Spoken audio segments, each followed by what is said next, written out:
और रूस यूक्रेन जंग के बीच एक बड़ी खबर अमेरिका से मिल रही है, जहां पर बाइडेन सरकार ने हाइमार्स सिस्टम बनाने का नया ऑर्डर लॉकहीड मार्टिन नाम की कंपनी को दे दिया है। करीब 430 मिलियन डॉलर में ये डील भी पूरी हुई है और ये वही हाइमार्स सिस्टम है जिसका इस्तेमाल यूक्रेन की सेना रूस के सैनिकों पर कर रही है। जी हां, और कहा यह भी जाता है कि ये हाइमार्स सिस्टम, इसकी मदद से ज़ेलेंस्की ने युद्ध में बढ़त बना ली थी।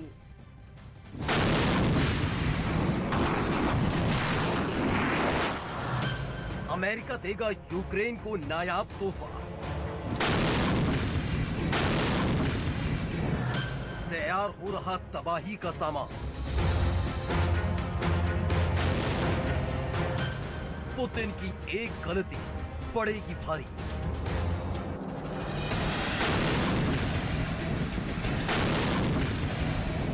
चौबीस फरवरी को रूस ने जब यूक्रेन पर हमला किया तो पुतिन को पूरा भरोसा था कि युद्ध के इस मैदान में जीत उनके ही नाम रहने वाली है। पहले हल्के हथियारों से रूस ने काम चलाया, उसके बाद रूस ने युद्ध के मैदान में मिसाइल, ड्रोन और घातक बमों को उतार दिया। और फिर जो कुछ कीव में हुआ वो हर किसी ने देखा। कीव में आसमान से रूस ने तबाही फैलानी शुरू की। ईरान के ड्रोन शाहिद 136 ने पूरे शहर में जमकर बर्बादी की कहानी लिखी थी, लेकिन इस दौरान यूक्रेन की सुरक्षा में तैनात एक घातक हथियार ने कीव का वजूद मिटने से बचा लिया था। और फिर उसी हथियार पर ज़ेलेंस्की को सबसे ज्यादा भरोसा रहा। यूक्रेन को मिलेगी हाइमर्स की नई खेप।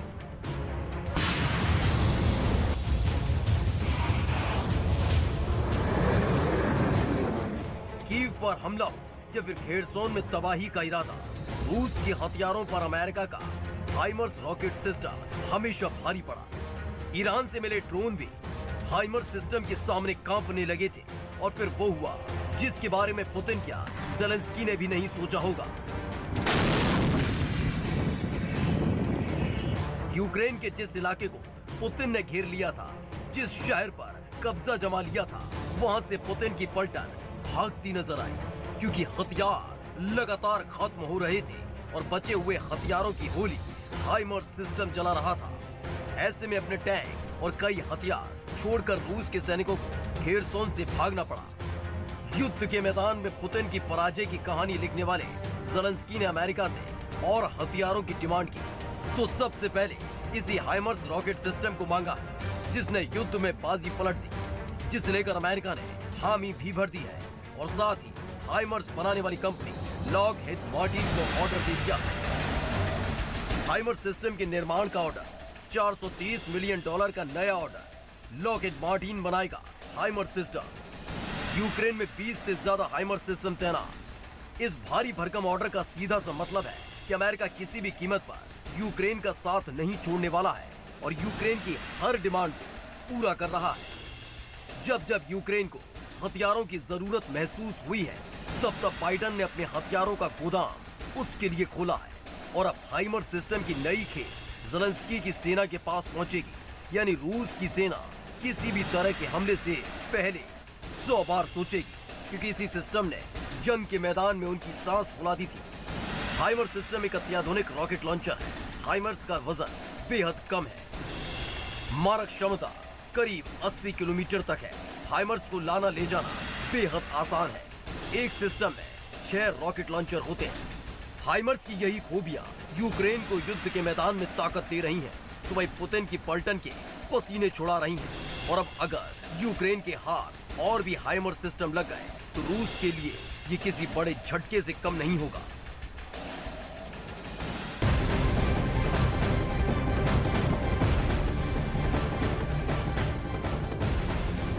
और रूस यूक्रेन युद्ध से जुड़ी इस वक्त की एक और बेहद अहम और बड़ी खबर आ रही है। यूक्रेन पर रूस के हमले लगातार एक के बाद एक जारी हैं। खेरसोन में रूस के हमले में 3 नागरिकों की मौत की खबर अब सामने आ रही है। रूस के सैनिकों ने कल खेरसोन पर 42 बार हमला किया, जिसमें 3 लोगों की मौत भी हो गई, जबकि इस हमले में 7 लोग बुरी तरह से घायल भी बताए जा रहे हैं।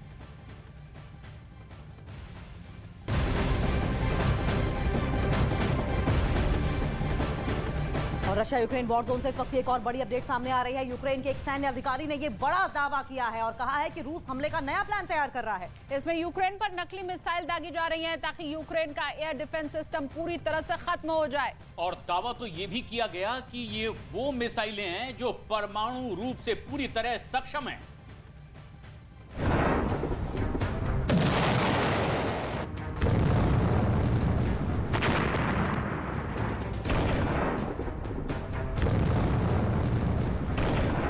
यूक्रेन की सेना की तरफ से जारी इस तस्वीर में मिसाइल के टुकड़े दिख रहे हैं। ये टुकड़े सामान्य नहीं बल्कि यूक्रेन का खेल खत्म करने वाले हैं। ये दावा खुद यूक्रेन की सेना की तरफ से किया गया। रूस की इन मिसाइलों की वजह से यूक्रेन का डिफेंस सिस्टम बर्बाद होता दिखा। जंग में रूस के सैनिकों का नया प्लान। रूस की डमी मिसाइलों से यूक्रेन पस्त। यूक्रेन का air defence system fail. Missile की इन स्क्रैप की जब पड़ताल की गई तो इसमें उस स्तर का विस्फोटक नहीं दिखा, ना ही उसमें रेडियो एक्टिविटी का स्तर उस लेवल पर था।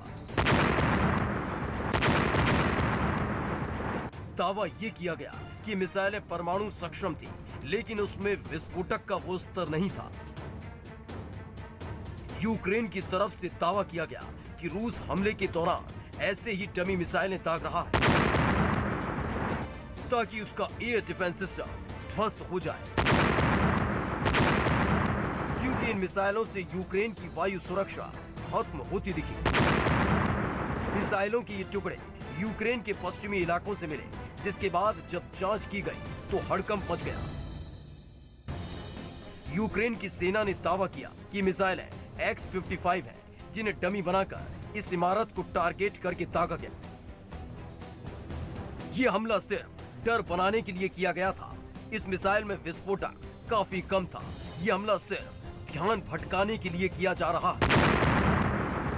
ये भी दावा किया गया है कि लगातार हमलों से रूस के पास मिसाइलों की संख्या भी कम हो गई है, जिसके बाद डमी मिसाइलें दागी जा रही हैं। कुछ दिन पहले ब्रिटेन के रक्षा मंत्रालय ने भी ऐसा ही दावा किया था, जिसमें कहा गया था कि रूस क्रूज मिसाइलों से परमाणु बमों को निकालकर यूक्रेन पर निहत्थे हथियार दाग रहा है। युद्ध के 9 महीने से ज्यादा बीत चुके हैं, लेकिन अभी भी जंग जारी है। यूक्रेन के सैनिक मोर्चे पर डटे हैं, लगातार पलटवार करते दिख रहे हैं और अब इन डमी मिसाइलों के सामने आने के बाद ये भी आशंका है कि कहीं रूस के गोला बारूद वाकई में खत्म तो नहीं हो रहे हैं।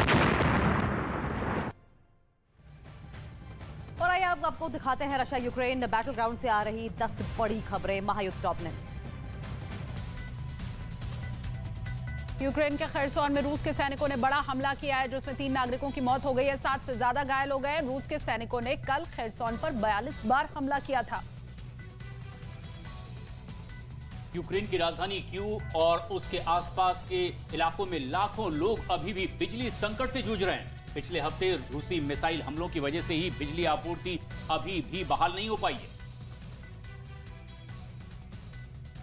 खार्किव में यूक्रेन के सैनिकों ने सबूत के तौर पर रूस की मिसाइलों को इकट्ठा कर लिया है। मिसाइलों के इस जखीरे में करीब 1000 से ज्यादा मिसाइलें हैं।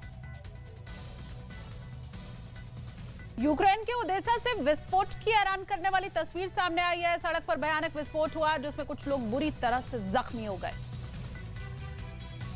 रूस ने एक बार फिर से Su-25 से यूक्रेन पर बड़ा हमला किया है। रूस के रक्षा मंत्रालय ने इस हमले का वीडियो भी जारी किया। अमेरिका ने हाइमर्स रॉकेट लॉन्चर नया ऑर्डर दिया है इसका, और हाइमर्स को बनाने के लिए करीब $430 मिलियन की डील भी हुई है। हाइमर्स सिस्टम से ही यूक्रेन की सेना रूस के सैनिकों को पस्त कर रही है। यूक्रेन के एक सैन्य अधिकारी ने रूस के सैनिकों पर लगाया डमी मिसाइल दागने का आरोप। यूक्रेन का कहना है कि इन डमी मिसाइलों से उनका एयर डिफेंस सिस्टम बर्बाद हो रहा है।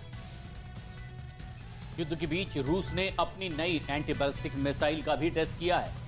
इस नई ABM मिसाइल का परीक्षण कजाकिस्तान की शैगन फायरिंग रेंज में किया गया है। रूस ने इस मिसाइल को दुश्मन के हवाई और अंतरिक्ष हमले से बचने के लिए डिजाइन किया है। अमेरिका ने रूस के वैगनर ग्रुप को धार्मिक स्वतंत्रता का उल्लंघन करने वाले ग्रुप में रखा है और उसे बैलिस्ट किया है। आपको बता दें कि ब्लैकलिस्ट कर दिया गया है उसे, और अमेरिका की इस लिस्ट में चीन और पाकिस्तान का भी नाम शामिल है। यूक्रेनी विदेश मंत्रालय ने कहा कि विदेशों में कई यूक्रेनी दूतावासों पर खूनी पार्सल मिल रहे हैं। कई देशों में जानवरों की आंख वाले खूनी पार्सल मिल रहे हैं।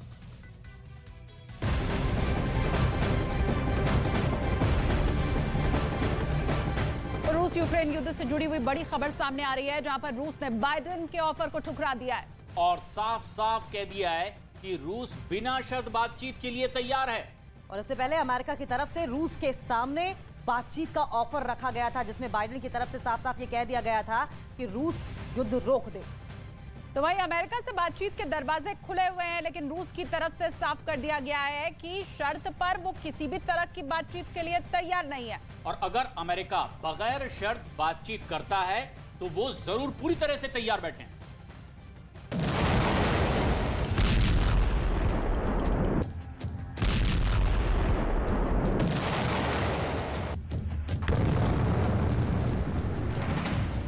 अमेरिका की ऑफर से गुस्से में रूस। पुतिन ने फिर दिखाए बाइडेन को तेवर। पुतिन ने ठुकराया बाइडेन का ऑफर। रूस और यूक्रेन के बीच पिछले करीब 10 महीने से युद्ध चल रहा है। टैंक, मिसाइल, ड्रोन और तबाही की इतनी तस्वीरें सामने आ चुकी हैं कि हर कोई चाहता है कि ये युद्ध रुक जाना चाहिए, लेकिन युद्ध लगातार भड़कता जा रहा है। शुरुआत में रूस को लगा था कि ये युद्ध ज्यादा से ज्यादा हफ्ते भर में खत्म हो जाएगा, लेकिन युद्ध की शुरुआत के साथ ही जैसे ही यूक्रेन को अमेरिका का साथ मिला और फिर नेटो देश यूक्रेन के साथ खड़े हो गए, उसने पुतिन के मंसूबों पर पानी फेर दिया और जीत की छटपटाहट ने युद्ध को 10 महीने तक खींच दिया।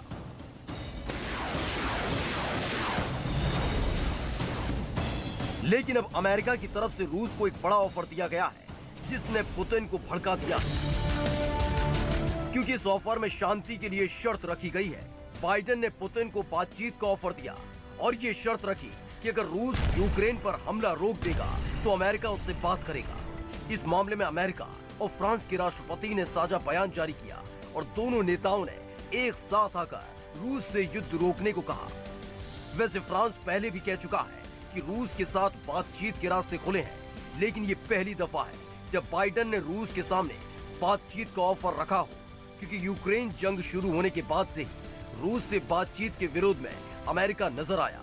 लेकिन जंग के 10वें महीने में बाइडेन के तेवर और सुर दोनों बदले और उन्होंने पुतिन को यूक्रेन पर हमले रोकने की शर्त पर बातचीत का ऑफर दे दिया। I'm prepared to speak with Mr. Putin if in fact there is an interest in him deciding he's looking for a way to end the war. He hasn't done that. लेकिन अपने इस offer के साथ साथ Biden ने इस बात का पूरा ख्याल रखा कि अगर रूस ये ऑफर ठुकरा देता है तो यूक्रेन युद्ध में साथ देने वाले नेटो देश खफा ना हो जाए। इसलिए बाइडेन ने यह भी साफ कर दिया कि वो जो करेंगे नेटो देशों की सहमति से करेंगे और यूक्रेन के हितों का पूरा ख्याल रखेंगे। पुतिन को बाइडेन का ऑफर मंजूर नहीं। जिस बात की उम्मीद हर कोई कर रहा था हुआ भी वैसा ही। रूस ने अमेरिका की ऑफर को ठुकराने में ज्यादा वक्त नहीं लगाया। उसका कहना है कि वो ऐसी कोई बातचीत नहीं करेगा जिसकी बुनियाद शर्तों पर रखी गई हो, और इसलिए उसने बाइडेन का बातचीत का ऑफर ठुकरा दिया। यही नहीं, पुतिन के प्रवक्ता ने दो टूक बोल दिया कि यूक्रेन पर हमले जारी रहेंगे और उसके सैनिक यूक्रेन से नहीं हटेंगे। रूस ने जंग शुरू होने के बाद ही बोल दिया था कि वो अपने और यूक्रेन के बीच किसी तीसरे का दखल नहीं चाहता। उसका इशारा अमेरिका समेत नेटो के दूसरे देशों की ओर था, जिन्होंने यूक्रेन को नेटो में शामिल करने का लालच दिया और उसकी बर्बादी की नींव रखी। और इसलिए पुतिन ने कभी भी यूक्रेन जंग के मुद्दे पर नेटो से बात करने की कोशिश नहीं की। इस बार भी पुतिन अपनी बात पर टिके रहे और उन्होंने साफ साफ बोल दिया कि जंग रोकने की शर्त पर बाइडेन से बातचीत नहीं। पुतिन के इस रुख के बाद यूरोपीय यूनियन ने पुतिन को मनाने का बीड़ा उठाया है और यूरोपियन यूनियन ने पुतिन को मनाने की नई कोशिश शुरू की है और चीन से गुजारिश की है कि वो रूस को यूक्रेन पर हमले करने से रोके। यूक्रेन जंग के बाद चीन और यूरोप के रिश्तों में थोड़ी खटास आई थी क्योंकि चीन रूस के साथ खड़ा था। हालांकि चीन ने यूरोप के देशों से रिश्ते ठीक करने की कोशिश जारी रखी क्योंकि बात चीन की अर्थव्यवस्था की थी। चीन के एक राजदूत ने तो लगातार यूरोप के अलग अलग देशों का दौरा भी किया। माना जा रहा है इसी वजह से यूरोप ने चीन से कहा कि वो रूस को समझाए क्योंकि उसे पता है कि शी जिनपिंग और पुतिन के रिश्ते अच्छे हैं और इसलिए यूरोपियन यूनियन ने चीन से गुजारिश की और कहा कि चीन रूस पर अपने प्रभाव का इस्तेमाल करे ताकि यूक्रेन युद्ध रुक जाए। लेकिन जिस तरह का रुख पुतिन का युद्ध की शुरुआत में था वो बीतते वक्त के साथ और भी ज्यादा घातक होता जा रहा है क्योंकि अगर रूस इस वक्त युद्ध रोकने का ऐलान करते हैं तो उनके अपने देश में भी बगावत हो सकती है क्योंकि पुतिन ने यूक्रेन से जीत के लिए अपना सब कुछ दांव पर लगा दिया है। लेकिन दुनिया को उम्मीद है कि युद्ध के बारूद पर बैठे देश शांत हो जाएंगे।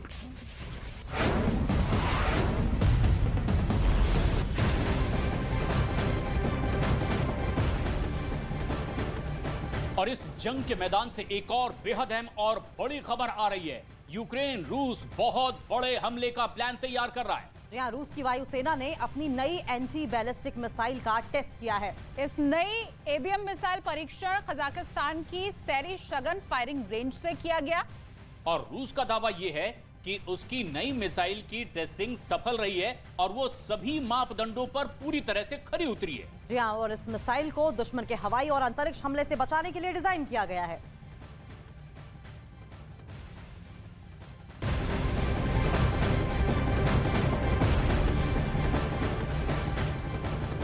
और रशिया यूक्रेन जंग के मैदान से ये बड़ी अपडेट सामने आ रही है जिसमें यूक्रेन की तरफ से जारी एक रिपोर्ट में बड़ा दावा किया गया है। इस रिपोर्ट में दावा किया गया है कि यूक्रेन की सेना ने रूस के 90,000 से ज्यादा सैनिकों को मार गिराया है और इसके साथ ही दावा यह भी किया जा रहा है कि युद्ध से रूस के लोग लगातार अब परेशान होते चले जा रहे हैं और अब सिर्फ रूस की 25% आबादी ही ऐसी है जो चाहती है कि युद्ध हो, जबकि अब रूस की जनता भी युद्ध के खिलाफ खड़ी होती नजर आ रही है।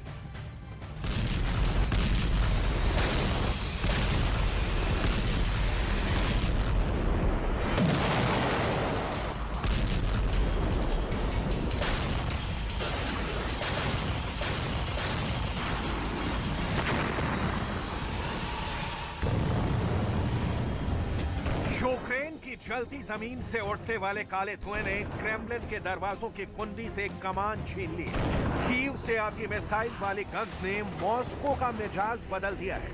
खेरसॉन की हार के बाद रूस की जनता क्या सोचती है, पुतिन के युद्ध के फैसले को रूस की जनता कैसे देखती है, और सबसे बड़ा सवाल ये कि 10 महीने लंबे चले जा रहे युद्ध को लेकर रूस की जनता क्या सोचती है।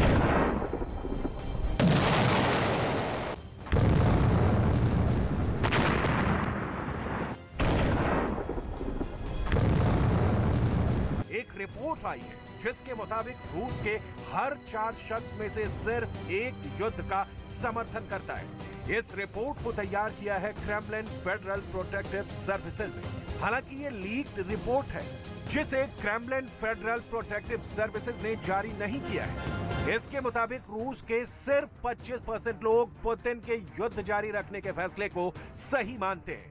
क्रेमलिन स्टडी में ये बात सामने आई है कि 55% लोग यूक्रेन के साथ वार्ता के पक्ष में हैं। जुलाई में सिर्फ 32% लोग यूक्रेन के साथ वार्ता चाहते थे, यानी 5 महीनों में 23% और नागरिक युद्ध के खिलाफ हो गए। यूक्रेन के मैदान में मरते सिपाहियों की तादाद का यूक्रेन का दावा सुनकर रूस की जनता का माथा ठनक गया है। क्रेमलिन स्टडी के मुताबिक युद्ध के बाद पुतिन की लोकप्रियता का ये सबसे निचला स्तर है। पुतिन इस वक्त रूस के सबसे बड़े नेता हैं। उनकी सत्ता को सीधा चैलेंज करने की पूरे रूस में अभी किसी के पास शक्ति नहीं। उस नेता का ग्राफ क्या युद्ध ने 55% पर लाकर पटक दिया है। पुतिन ने युद्ध में कितना खोया, इसका हिसाब आप देखेंगे तो थोड़ा सा तो आपको भी यकीन करना होगा कि पुतिन क्या अनजाने में यूक्रेन से युद्ध लड़ने निकले थे। यूक्रेन युद्ध के परिणाम को वो माप नहीं पाए। सवाल उठेंगे कि फिर कैसा योद्धा वो जिसने 10 महीने से देश को युद्ध में झोंक दिया है, वो जिसके कारण अब रूस की इकोनॉमी पर बन आई दिख रही है, या वो जिसकी सिर्फ जिद ने रूस को यूक्रेन में फंसा दिया है। जंग रूस के लिए कितनी जरूरी है, ये रूस की जनता को तय करना है और उसकी नुमाइंदगी करते हैं राष्ट्रपति पुतिन। पुतिन की शख्सियत बताती है कि उन्हें रूस प्यार करता है, लेकिन अपनों के खोने का गम अब उसे खौला रहा है।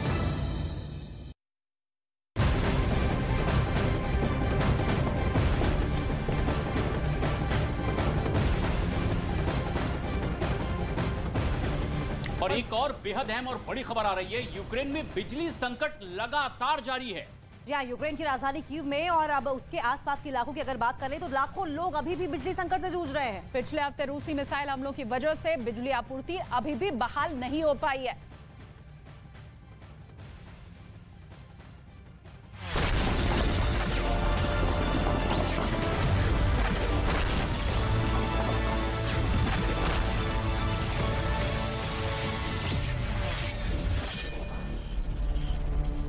पूर्व कैबिनेट मंत्री गुजरात सरकार श्री भूपेंद्र सिंह चुड़ासमा जी,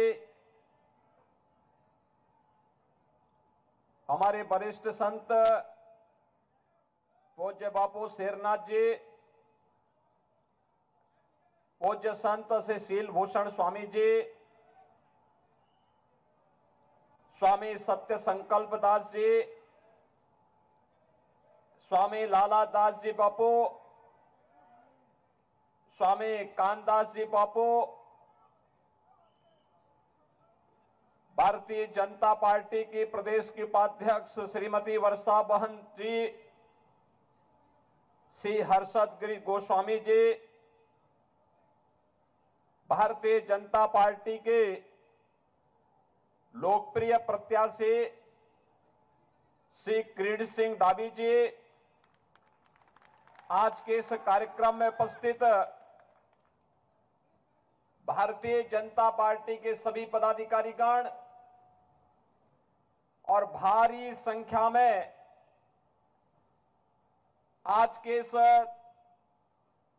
धोलका विधानसभा क्षेत्र में उपस्थित इस क्षेत्र के सभी उपस्थित भाइयों बहनों, गजानन गणपति और चेहर माता की इस पावन धरा को नमन करते हुए मैं आप सबका हृदय से अभिनंदन करता हूं। भाइयों बहनों, अभी 2 दिन पूर्व गुजरात विधानसभा क्षेत्र के 89 विधानसभा सीटों पर प्रथम चरण में मतदान हुए हैं। प्रथम चरण के मतदान के बाद जो रुझान सर्वे के अनुसार दिखाई दे रहे हैं, इसमें भारी बहुमत के साथ गुजरात में फिर से डबल इंजन की भारतीय जनता पार्टी की सरकार आ रही है। भाइयों बहनों, 5 दिसंबर को आप सबको द्वितीय और अंतिम चरण के मतदान में भाग लेना है।